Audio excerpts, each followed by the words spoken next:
Rummy प्रकरणाबाबत माणिकराव कोकाटे यांना पक्षाकडून समज दिली गेली आहे। पक्ष नेतृत्व माणिकराव कोकाटे यांच्या वर्तणुकीवर नाराज आहे। पक्ष नेतृत्वाने माणिकराव कोकाटे यांना जाब विचारलाय असं कळतंय। पक्षाकडून कोकाटेंवर आता काय कारवाई केली जाणार याकडे लक्ष आहे। आमदार रोहित पवार यांनी कोकाटेंचा हा सभागृहामध्ये रमी खेळतानाचा व्हिडिओ पोस्ट केला होता आणि त्यानंतर मोठी खळबळ माजली। आणखी तपशील आपण घेणार आहोत प्रतिनिधी शिवाजी काळे यांच्याकडून। शिवाजी, आता पक्ष नेतृत्वाकडून कोकाटेंना जाब विचारला गेलेला आहे असं समजतंय, नाराजी व्यक्त केली गेली आहे, कारवाई होऊ शकते का?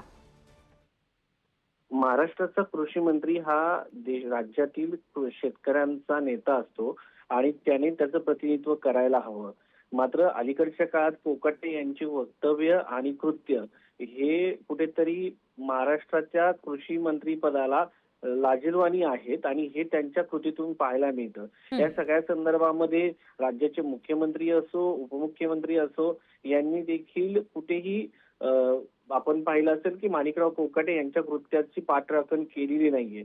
आणि दुसरीकडे या व्हिडिओमुळे देशभरामध्ये महाराष्ट्राच्या कृषी मंत्र्याच्या कृत्याची दखल घेतली गेलेली आहे आणि त्याच्यावरती टीका देखील होत आहे। तर या सगळ्या पार्श्वभूमीवरती आता पक्षाच्या नेतृत्वाने देखील याची दखल घेतली आहे आणि समज देण्यात आलेली आहे। कारण कृषी मंत्री पद हे महत्वाचं असतं, संवेदनशील पद असतं आणि या अगोदर देखील जे मंत्री अलीकडच्या काळात आपण पाहिले असतील सत्तार होते, सत्तार यांच्यावरती देखील आरोप झाले होते।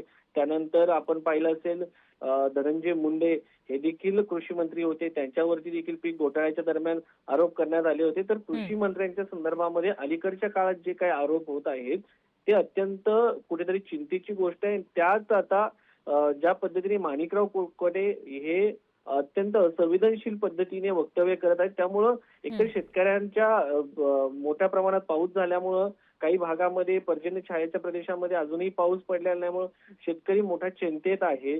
कांद्याला भाव नाहीये, सोयाबीनला भाव नाहीये, अशा परिस्थितीमध्ये कापसालाही भाव नाहीये। अशा परिस्थितीमध्ये शेतकरी सरकारकडे अनुदानाची मागणी करताना पाहायला मिळतोय। या सरकारने शेतकऱ्यांच्या कर्जमाफीच्या संदर्भात आश्वासन दिलं होतं, तेही पूर्ण झालेलं नाही आणि त्यात अशा पद्धतीने कृषी मंत्र्यांची वक्तव्य येणं, त्यांचे कृत्य कुठेतरी असंवेदनशीलपणे असणं, त्याचं स्पष्टीकरण देतानाही त्यांना अद्यापपर्यंत तार्किकरित्या स्पष्टीकरण देता आलेलं नाहीये। त्या सगळ्याच्या पार्श्वभूमीवरती आता पक्ष नेतृत्वाने या सगळ्यामध्ये निश्चित आणि आज जी पत्रकार परिषद सुद्धा कोकाटे घेणार आहेत त्या दरम्यान सुद्धा ते याबाबत काय खुलासा करतात हे बघणं महत्त्वाचं आहे। धन्यवाद दिलेल्या माहितीसाठी शिवाजी।